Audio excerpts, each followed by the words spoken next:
कक्षा 9वीं के सभी छात्र छात्राओं को सुप्रभात।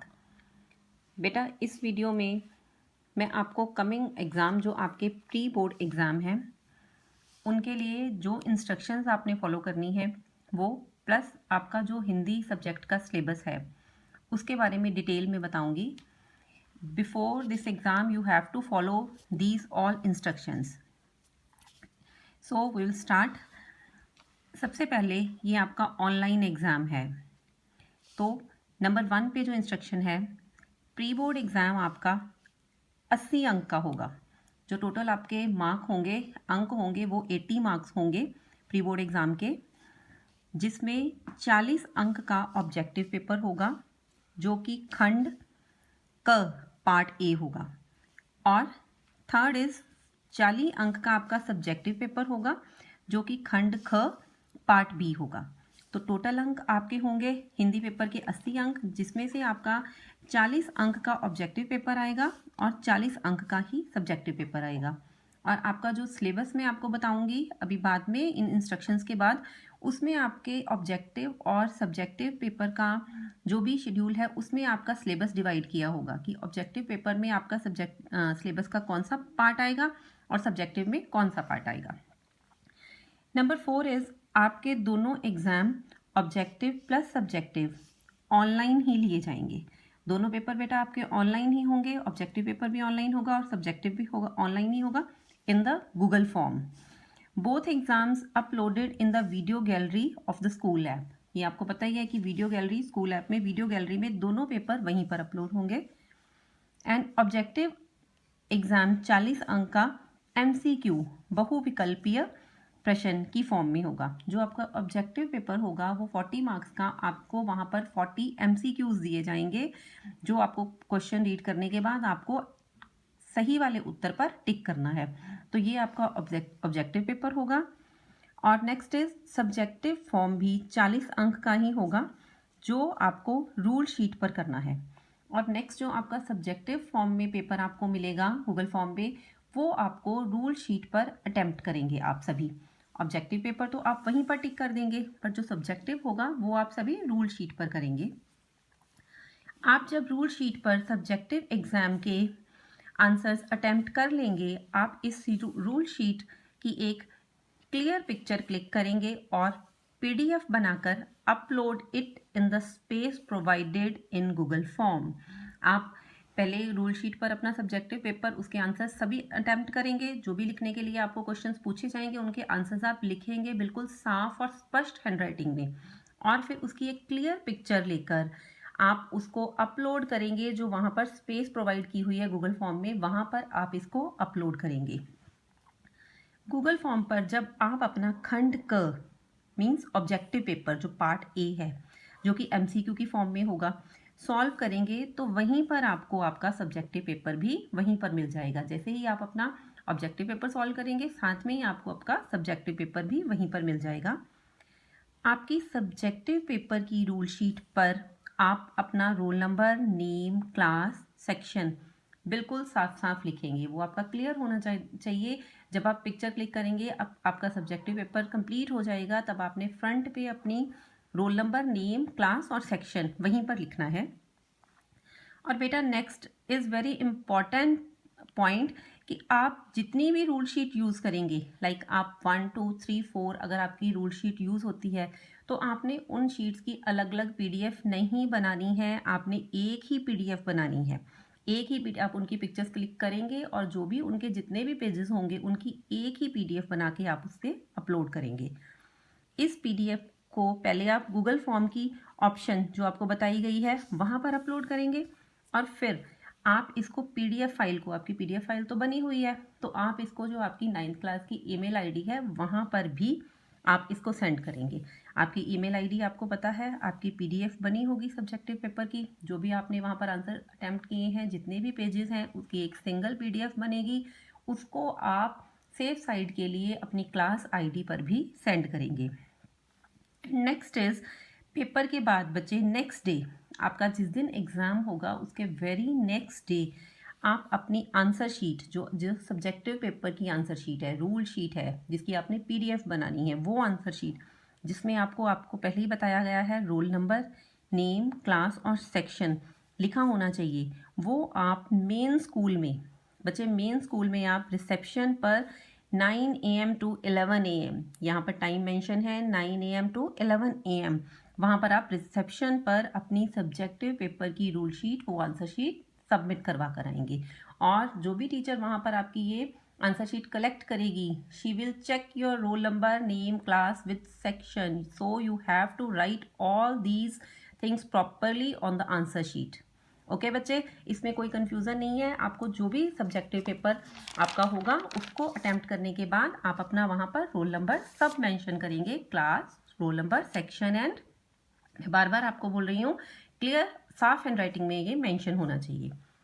नेक्स्ट है आपका एग्जाम टाइम, जो आपने पेपर अटेम्प्ट करना है, both papers objective plus subjective, इसका टाइम है 9 AM to 12 PM। आपको 3 आवर्स का टाइम दिया जा रहा है, 9 से 12 बजे तक बेटे आप अपना पेपर करेंगे।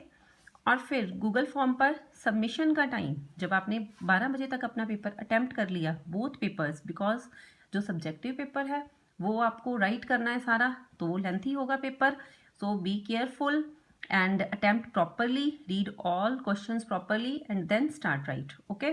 और जब आपका ऑब्जेक्टिव और सब्जेक्टिव दोनों पेपर आप अपना कर लेंगे, तब बच्चे आपको सबमिशन के लिए भी 12 PM to 1 PM, कि आपको किसी तरह की भी कोई प्रॉब्लम ना हो तो 1 आवर का टाइम आपको सबमिशन के लिए भी दिया जा रहा है। इस 1 घंटे में आप अपना पेपर सबमिट करेंगे। नेक्स्ट पॉइंट है ऑब्जेक्टिव प्लस सब्जेक्टिव दोनों एग्जाम शीट हमारे पास पहुंचने पर ही आपका पेपर चेक होगा और रिजल्ट कंपाइल होगा, क्योंकि आपका गूगल फॉर्म पे होगा ऑब्जेक्टिव और सब्जेक्टिव की भी आप आंसर शीट देंगे तो वो भी चेक की जाएगी। तो आप you have to attempt both papers, okay? आपको तभी इसके मार्क्स जो हैं 80 मार्क्स का तभी पेपर बनाया गया है कि 40 नंबर के 40 नंबर के 2 पेपर हैं, तो 80 में से तभी आपको मार्क्स दिए जाएंगे जब आप दोनों पेपर अटेम्प्ट करेंगे।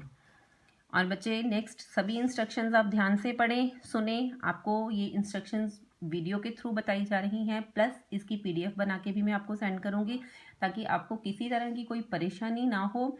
ये इंस्ट्रक्शंस आपकी कन्वीनियंट के लिए ही हैं कि आपको कोई प्रॉब्लम ना हो, so you have to follow and read all these instructions, listen video again and again. और फिर भी अगर बच्चे आपकी कोई क्वेरी है, अगर आपको कुछ आपने पूछना है या कुछ पॉइंट आपको नहीं समझ आया है, देन आप क्लास, जो हमारी क्लास ईमेल आईडी है, उस पर आप अपनी प्रॉब्लम बता सकते हैं, आप अपना पॉइंट क्लियर कर सकते हैं कि मैम मुझे ये प्रॉब्लम है तो मेरा सोल्यूशन आप बता दीजिए बिफोर एग्ज़ाम। इसीलिए आपको ये वीडियो भेजी जा रही है पहले कि आप ये सभी पॉइंट्स नोट अच्छे से पढ़ लें, देख लें, और किसी तरह की भी आपको कोई दिक्कत है तो फिर भी आप वहाँ पर अपनी ईमेल आईडी में सेंड कर दें क्लास की, तो हम उसका आंसर आपको बता देंगे। नेक्स्ट बच्चे, आपका जो प्री बोर्ड एग्ज़ाम के लिए आपका सिलेबस है हिंदी का, ये मैं आपको PDF की फॉर्म में भी सेंड करूँगी, बट एक बार मैं आपको ये समझा भी देती हूँ कि कैसे इसको डिवाइड किया गया है। हमारा एग्ज़ाम के लिए सिलेबस तो बच्चे पूरा ही है, जो भी आपके सिलेबस में चेंजेस हुए हैं इंक्लूड वो सभी बीच में ही हैं। तो सब्जेक्टिव पेपर के लिए सिलेबस, जो सब्जेक्टिव पेपर आपको बताया गया है कि 40 मार्क्स का है, उसमें जो पाठ्य पुस्तक आपकी स्पर्श है भाग 1, उसका गद्य खंड है जो, उसमें से जो चैप्टर आएंगे वो है दुख का अधिकार, एवरेस्ट मेरी शिखर यात्रा, तुम कब आओगे अतिथि और धर्म की आड़। ये ओनली 4 चैप्टर्स हैं जो गद्य भाग में से आएंगे। और काव्य खंड में से रैदास है, रहीम है और एक फूल की चाह, ये 3 आपकी कविताएं हैं। तो ये टोटल आपका स्पर्श का है। स्पर्श की 11 अंक का आपके जो चैप्टर गद्य खंड हैं उसके होंगे और 11 अंक ही काव्य खंड के होंगे। नेक्स्ट जो आपकी संचयन पुस्तक है उसमें गिल्लू, स्मृति, हामिद खां और दिए जल उठे, ये आपके चैप्टर्स हैं जो आएंगे आपको ऑब्जेक्टिव पेपर में। प्लस थोड़ा सा आपका जो है व्याकरण के भी चैप्टर्स लिए गए हैं, जिसमें अनुस्वार, अनुनासिक, उपसर्ग, प्रत्यय, और जो सिलेबस चेंज होने के बाद आपके चैप्टर है श्रुति संभिन्नार्थक, शब्द, पर्यायवाची और विलोम।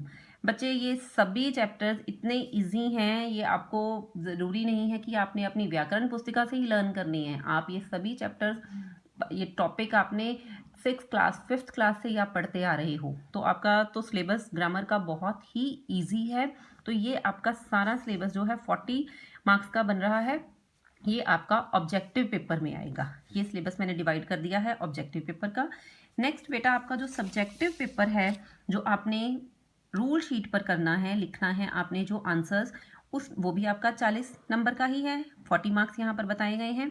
तो उसमें आपका जो आएगा शब्द और पद, इनकी डेफिनेशंस हैं। ये 2 मार्क का है, एक एक लाइन की डेफिनेशन है शब्द और पद की, ये आप लिखेंगे। अर्थ की दृष्टि से वाक्य भेद, वाक्य के कितने भेद है अर्थ की दृष्टि से आपको पता है, 8 भेद हैं, तो उनके नेम, ये आएगा क्वेश्चन। अनुच्छेद, पत्र, संदेश लेखन, संवाद लेखन, नारा लेखन और अपठित गद्यांश, इसकी यहाँ पर मार्किंग की गई है। कितने कितने मार्क का है। जो आपका शब्द और पद है वो 2 अंक का है, वाक्य भेद भी 2 अंक का है। अनुच्छेद बेटा आपका 6 अंक का है, 6 मार्क्स का, और पत्र 5 अंक का, फिर संदेश लेखन 5 अंक का, संवाद लेखन 5 अंक का, नारा लेखन भी 5 अंक का, और अपठित गद्यांश जो है वो आपका 10 अंक का है। तो ये टोटल आपके जो मार्क्स हैं वो 40 अंक हैं, जो आपका पेपर सब्जेक्टिव फॉर्म में आएगा। तो आपको यहाँ पर आपका syllabus objective plus subjective total 40 और 40 कुल अंक आपके ये हो गए 80। आपको दोनों एग्जाम का बच्चे सिलेबस बता दिया गया है, आपने यही सिलेबस सारा जो है वो लर्न करना है। और नेक्स्ट बेटा जो आपका सिलेबस नहीं आना है, आपके चैप्टर्स डिलीट कर दिए गए हैं, वो भी मैं एक बार आपको बता देती हूँ ताकि आपको किसी तरह की कोई प्रॉब्लम ना हो। यहाँ पर बताया गया निम्नलिखित अध्याय पाठ्यक्रम से हटा दिए गए हैं। स्पर्श पुस्तिका का बच्चे धूल, वैज्ञानिक चेतना के वाहक, चंद्रशेखर, वेंकट रमन, कीचड़ का काव्य, शुक्र तारे के समान, और गीत अगीत, आदमीनामा, अग्निपथ, नए इलाके में, खुशबू रचते हाथ, ये चैप्टर्स आपके सिलेबस में से डिलीट कर दिए गए हैं, ये आपको नहीं लर्न करने हैं। ऐसे ही संचयन के भी कल्लू कुमार की ऊना कोटी, मेरा छोटा सा निजी पुस्तकालय है। और बच्चे जो व्याकरण भाग के आपके चैप्टर हटाए गए हैं वो संधि, वर्ण विच्छेद, नुक्ता और विराम चिन्ह, ये आपको लर्न नहीं करने हैं। ये मैं आपको जो आपकी PDF बनाऊंगी जिसमें आपको आपकी इंस्ट्रक्शंस प्लस आपका सिलेबस प्लस में आपको ये वाला पॉइंट भी आपको वहीं पर PDF में भेज दूंगी ताकि आपको कोई प्रॉब्लम ना हो। आप अपना वही सिलेबस लर्न कर कीजिए जो आपको आपका इसके लिए CBSE की तरफ से बताया गया है।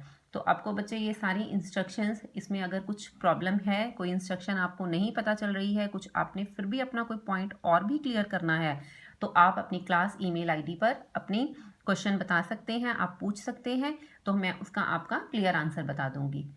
धन्यवाद।